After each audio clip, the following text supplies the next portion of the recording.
ही सूचना मान्य. ठीक आहे. आता तुम्ही ज्यांच्या गराडात बसलेला आहात त्यांच्याकडनं काम करून घेऊ आम्ही. सर एक एक एक एक प्रश्न आहे. बोला. एकच शरद पवार यांनी दिल्लीत गेल्यानंतर वेगवेगळ्या प्रकारचे वक्तव्य केले. आता एवढं तर गोष्ट क्लिअर आहे की राष्ट्रपती राजवट लागणार नाही. त्याचं कारण असं आहे की राष्ट्रपती पदाची निवडणूक आहे, महाराष्ट्रामध्ये वोटिंग पर्सेंट मोठं आहे, म्हणजे सरकारच पुन्हा स्थापन होऊ शकतं एवढं निश्चित आहे. मग महाविकास आघाडी सरकारच कायम राहील का सत्तांतर होईल? तुमचा स्वतःचा अभ्यास काय म्हणतो, कारण तुम्ही एक पत्रकार सुद्धा आहात. मला असं वाटतं की अजून या गोष्टीवरती कोणी ठामपणे काय सांगू शकत नाही. फ्लोअर ऑफ द हाऊसला जी परीक्षा होईल त्या परीक्षेमध्ये आम्ही चांगल्या प्रकारे उत्तीर्ण होऊ याची मला खात्री आहे. जसं मी म्हटलं की रोड टेस्ट आणि फ्लोअर टेस्ट दोन्हीसाठी आम्ही तयार आहोत. सुनील राऊत कुठे आहेत? आहे मी आहे. हां ते तुला गंभीर आहे. चलिए सुनीलजी या ना एक मिनिट.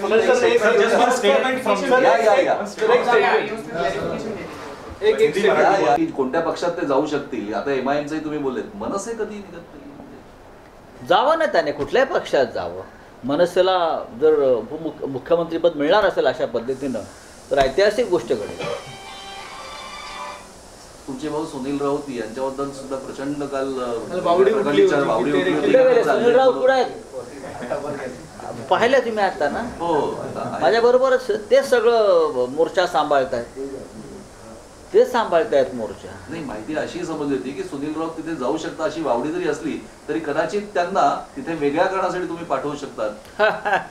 ही म्हणजे की एक राऊत नीती म्हणून अशी एक वेगळी चर्चा कळेल लवकरच काय होतंय.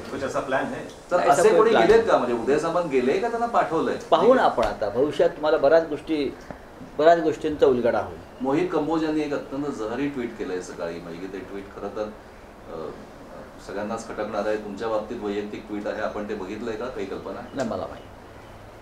मला खरोखर मी असे ट्वीट वगैरे बघा. सर पार्टी के लिए रिवाइवल कितना मुश्किल होगा, क्योंकि बागी कैंप में लोग हैं, सालों साल इन्होंने ही तो शिवसेना को मजबूती दी है, आज ये अलग हो गए हैं. नहीं, जो सड़क पर उतरे हैं, जो बड़े बड़ी सभा आज हो रहे हैं हजारों की संख्या में, उसने पार्टी बढ़ेगी. हम लोगों ने नहीं की पार्टी. बाला साहब ठाकरे हमेशा कहते थे मैं क्या हूँ, ये सामने बैठे हजारों लाखों शिवसैनिक मेरे, उनकी वजह से पार्टी और उनकी वजह से मैं शिवसेना प्रमुख हूँ, उनकी वजह से आप सब लोग नेता है, सांसद और विधायक. ठीक है, चलिए धन्यवाद. सर दीपक केसरकर 16 आमदारांनी आम्हाला आणि आमच्या कुटुंबियांना तुमच्या वक्तव्याने धोका येतोय. आणखीन काही धोका झाला तर शरद पवार, मुख्यमंत्री आदित्य ठाकरे जबाबदार राहतील अशा प्रकारचं स्पष्टपणे त्यांनी तक्रार केली. फार हिमतीचे लोक आहेत ते, म्हणून तेवढी हिंमत दाखवून आधी सुरतला गेले, मग गुवाहाटीला गेले. सेंट्रल एजन्सीज त्यांना सुरक्षा देत आहेत. भीती कसली आहे? महाराष्ट्राचे पोलीस तुमचं संरक्षण करायला समर्थ आहे. बघा, लोकांचा रोष, लोकांचा संताप याला तुम्ही रोखू शकत नाही कोणताही कायदा आणि कोणतेही पोलीस. त्याच्यामुळे तुम्हाला शेवटी भारतीय जनता पक्षाची गुलामी पत्करूनच सुरक्षा मिळवावी लागते. पण आमचं असं म्हणणं आहे याची गरज नाही, इतकं वणवण फिरायची गरज नाही. महाराष्ट्रात हे राज्य आपलं आहे, ही माणसं आपली आहे. इथे सुद्धा हवा, पाणी, डोंगर, नदी, हॉटेल सगळं काय आहे, कोंबडी आहे, सगळं आहे, हां बकरा आहे. या इथे दाऊद इब्राहिम का नाम एक बार फिर से सामने आया. एकनाथ शिंदे कहा है कि ऐसे लोगों के साथ कैसे रिश्ता बना सकते हैं जिनके दाऊद के साथ रिश्ते हैं. आप ऐसे लोगों के साथ कैसे रिश्ते बना सकते हैं जिसके महबूबा मुफ्ती के साथ संबंध है, जो प्रो पाकिस्तान है. हाँ, आप ऐसे लोगों के साथ कैसे संबंध रख सकते हैं जो पुलवामा में 300 किलो RDX रखा, 40 जवानों की हत्या हुई, और आप RDX किसने रखा ये आपको पता नहीं है, ये सरकार को. ऐसे लोगों के साथ आप रिश्ते रखते हैं. दाऊद की बात बाद में करेंगे. सर, जे उदय सामंत आपल्या बरोबर होते इतके दिवस, ते देखील काल गेलेले आहे. आपल्याला म्हणजे त्यांच्या घराच्या बाहेर सिक्युरिटी असून देखील ते निघून गेले आणि त्यांच्यावर ठीक आहे. बघा, प्रत्येकाची मर्जी, प्रत्येकाची इच्छा. जसं मागाशी म्हटलं की प्रत्येकाचा आत्मा जर मेला असेल, यांच्याकडून कशा निष्ठेच्या आम्ही अपेक्षा करायच्या. जर एकनाथ शिंदेसारखा माणूस ज्याने आयुष्य शिवसेनेमध्ये काढलं आमच्याबरोबर, त्यांना जावं असं वाटलं तर इतरांना कशा करता दोष द्यायचा. तर मला वाटतं की काही लोकांना जबरदस्तीनं जे डांबून ठेवलं आहे ते परत येतील. अजूनही आमची अपेक्षा आहे की ते परत येतील, त्यांचा आत्मा जिवंत होईल आणि ते म्हणजे मगाशी म्हणालो की वापस एक बार जिंदा हो जाएंगे वो लोग. काही दिवसापूर्वी तुम्ही हे वक्तव्य केलं होतं की म्हणजे मेंबर ऑफ पार्लियामेंट के साथ भी एकनाथ शिंदे का कैंप संपर्क साध रहा है. देखिए बहुत से मेंबर ऑफ पार्लियामेंट से वो लोग संपर्क कर रहे हैं सांसदों से. करने दीजिए, करने दीजिए. हमसे भी संपर्क है, हमसे भी संपर्क होता है, हमसे भी बातचीत होती है कि आप क्यों इतना करते हो पार्टी के लिए, आपको क्या मिला. मिलो हमको सब कुछ मिला है, पार्टी ने हमको क्या नहीं दिया है. आप जो संजय राउत यहाँ बैठा है वो शिवसेना की देन है, बाला साहब ठाकरे की देन है, आप सब लोग शिवसेना की देन है. हम लोग मर जाएंगे लेकिन पार्टी नहीं छोड़ेंगे. अभी वो भाषा है हम मर जाएंगे हिंदुत्व के लिए. 50 साल में 40 साल में हिंदुत्व के लिए कौन मरा है उसको इतिहास गवाह है. छोड़ दीजिए आप. सर जे- 3 जुलैला आमदार आता हा? मुंबईत येणार असं कधी? माहिती दिलेलं आहे. कधी 3 जुलैला. तर मला माहीत नाही त्यांची तिकीटं काय आहेत, काय आहेत, काय कुठे उतरणार आहे. येऊ द्या ना. आम्ही त्यांना थांबवलं आहे का. उलट त्यांनी महाराष्ट्रात यावं, मुंबईत यावं, इकडे येऊन मोकळा हवेत श्वास घ्यावा. आजूबाजूला जे काय घेराव पडलेला आहे भारतीय जनता पक्षाच्या लोकांचा तो दूर करावा. आजच मी वृत्त वाचलं आहे की काल म्हणे अमित शहा यांनी बंडखोर आमदारांशी संवाद साधला आणि आमदारामध्ये नवचैतन्य उसळलं. फार इंटरेस्टिंग बातमी आहे. सर आणखी अशी पण बातमी आहे की बंडखोर आमदारांचं संयमाचं सुटत चाललंय, अंतर्गत वादावादी सुरू झाली आहे. माझ्याकडे त्याविषयी माहीत नाही. मी आता काही वक्तव्य केलं तर परत संजय राऊत बोलतायत असं बोलते. पण गेलेली संख्या शिंदे खूप गटांसोबत- मोठी आहे जवळपास. 52 गेले तरी हरकत नाही, पण जाणार नाही. हो, पण कारवाई फक्त 16 जणांवरच आता काढली. काही कायदेशीर प्रक्रिया असतात, त्यानुसार या गोष्टी करायच्या असतात. त्याच्याविषयी माझ्याकडे माहिती नाही. आमचे कायदेशीर बाजू सांभाळणारे श्री अनिल देसाई, अनिल परब, अरविंद सावंत आहे. सर एक असा देखील प्रश्न आहे की शिंदे गटासमोर मनसेचा देखील पर्याय आहे आणि एकनाथ शिंदे आणि राज ठाकरेंच्या मध्ये चर्चा झाली अशी ते देखील MIM मध्ये सुद्धा जाऊ शकतात. त्यांना कुठेतरी विलीन व्हावं लागेल. ते समाजवादी पार्टीत जाऊ शकतात, बरं का. ते कम्युनिस्ट पार्टीत जाऊ शकतात. मला हे पर्याय तुम्ही सांगताय, हे माझ्या तोंडी घालू नका. पर्याय जर त्यांना आपल्या आमदारक्या वाचवायच्या असतील तर ते अशा पक्षात जाऊ शकतात.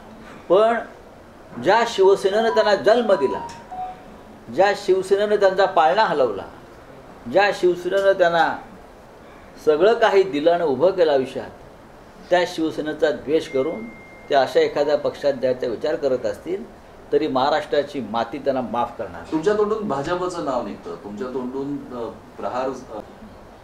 महाराष्ट्र से लोगों से, इसलिए आप इस प्रकार का आरोप करते हो. मैंने किसी की आत्मा और भावना को ठेस पहुंचाने का प्रयास नहीं किया है. मैंने सिर्फ सत्यता कही है कि आपका जमीर मर गया है, इसलिए आपके सिर्फ आप जिंदा लाश बन गए.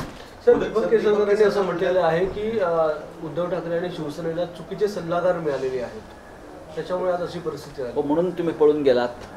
सर उदय सामंत ने तो परसों सर- नेशनल एग्जीक्यूटिव में ज्वाइन किया था, अब उन्होंने पार्टी भी छोड़ दी है. कितना बड़ा धक्का है ये? नहीं, धक्का नहीं. क्या आदित्य धक्का ठाकरे है? करीबी माने जाते हैं. ये सबके करीबी थे. दीपक केसरकर हमारे करीबी है, उदय सामंत हमारे करीबी है, वहाँ बैठा हुआ हर व्यक्ति हमारा करीबी है. एकनाथ शिंदे हमारे सबसे ज़्यादा करीबी है. जहाँ हम लोग बैठे उस हमारे घर में 8 दिन में एक बार तो हम मिलते थे, चाय पीते थे, खाते थे, गपशप करते थे, सुख दुख बांटते थे. सभी करीबी है. एकनाथ शिंदे आज भी हमारे करीबी है. सर त्यांनी एक पिटिशन दाखल केलेली आहे सुप्रीम कोर्टामध्ये, त्याच्यामध्ये 2-3 मुद्दे त्यांनी दाखवलेले. त्यामध्ये एक तर आहे की आमचं जे निलंबन आहे ते रद्द करावं, त्याची ऑर्डर रद्द हे करावी. पहा, कायदेशीर लढाई आहे. Legal fight and street fight, रस्त्यावरची लढाई आणि कायद्याची लढाई, ही दोन्ही बाजूनी होत राहील. काल माननीय शरद पवारांनी सांगितलेलं आहे की तुमच्याकडे बहुमत आहे, तुमच्याकडे 50 आमदारांचं बळ आहे, थांबला कशाला. आपके पास 50 MLA की ताकत है, विधायकों की ताकत है, तो अब गुवाहाटी में क्यों बैठे हो. वहाँ तो महाप्रलय आया है, बाढ़ आया है, लाशें तैर रही है, 120 लोग वहाँ मर चुके हैं, आपके आसपास ही पूरा बाढ़ है. आप क्यों बैठे हो यहाँ. वहाँ आप आइए महाराष्ट्र में, 50 का आपके पास आंकड़ा है, तो आपको आने से किसने रोका है. आप या, तुम्ही इकडे आइए. आप एकीकडे तुम्ही म्हणता की ते सांगा. आपण जी काल टीका केली होती त्याच्यानंतर खूप वाद कुठला वाद झालाय. आणि सगळेजण असं म्हणतात की असं बोलणं बरोबर नाही की मृतदेह तिकडून येत असं कोणी सांगितलं आहे? तुम्ही हे पाहिलं का मी काय बोललो आहे ते? बघा, हे भारतीय जनता पक्षाचा IT सेल आणि जे गुवाहाटीला बसलेले आहेत अस्वस्थ आत्मे, हे ते काही कुठल्याही शब्दाचा अर्थ काढतील काय? त्यांचा महाराष्ट्राशी संपर्क तुटल्यामुळे मराठी भाषेचा पण संपर्क तुटलेला दिसतोय. मी काल दहिसरचं भाषण माझ्याकडे आत्ता आहे, तुम्हाला मी आता ऐकवतो. आणि ही आपल्या बोलण्याची पद्धत आहे महाराष्ट्रामध्ये. जे लोक तिकडे गुवाहाटीमध्ये आहेत, उनका जमीर मर गया है, त्यांचा आत्मा मेला है, सिर्फ अभी उनका बॉडी बचा है, जिंदा है, जिंदा लाशें, ये तो शब्द हमारे हिंदी मराठी सब भाषा में है. तो यहाँ तो उनकी सिर्फ बॉडी आ जाएगी, आत्मा कहाँ है? उनका आत्मा मर चुका है. या अगर मैं कहा है, अगर हे जर मी बोललेलो असेल तर त्याच्यामध्ये एवढं मनाला लावून घ्यायचं कारण काय आहे? आणि ते खरं आहे. तुम्ही समजून घेत नाही. मी म्हणे बाप काढला. आत्ताच मी एक भाषण, अभी मैंने एक भाषण ट्वीट किया गुलाबराव पाटिल का, आप देख लीजिए. वो खुद बोल रहे हैं बाप बदलने की भाषा. जो लोग बाप बदलते हैं उस बारे में उसने जो एक वक्तव्य किया है वो बहुत ही मार्गदर्शक है. वहाँ जो बैठे हैं गुवाहाटी में, उन सभी के लिए गुलाब पाटिल का जो मैंने एक स्पीच ट्वीट किया है वो बहुत ही मार्गदर्शक है. कैसे कैसे लोग अपना बाप बदल लेते हैं, बेईमान होते हैं, पार्टी में खाते हैं पीते हैं, बड़े होते हैं और अपना बाप बदल लेते हैं. हम बाप बदलने वाले में से नहीं है. ये भाषा गुलाबराव पाटिल की है, हमारी नहीं है. और फिर एक बार मैं कहता हूँ, जो लोग 40-40 साल से पार्टी में रहते हैं और भाग जाते हैं, उनका जमीर मर गया, आत्मा मर गया है, तो क्या बचता है? जिंदा लाश. जिंदा लाश, जिंदा कौम है. ये शब्द राम मनोहर लोहिया साहब का है. जिंदा कौमें 5 साल तक इंतजार नहीं करती, ये किसने कहा है? ये राम मनोहर लोहिया ने कहा है. तो ये शब्द नया नहीं है महाराष्ट्र और देश के लिए. लेकिन समझ लीजिए, आपकी जो बुद्धि है वो कुंठित हो गई. आपका संपर्क टूटा है समाज से, लोगों से, महाराष्ट्र से, लोगों से, इसलिए आप इस प्रकार का आरोप करते हो. मैंने किस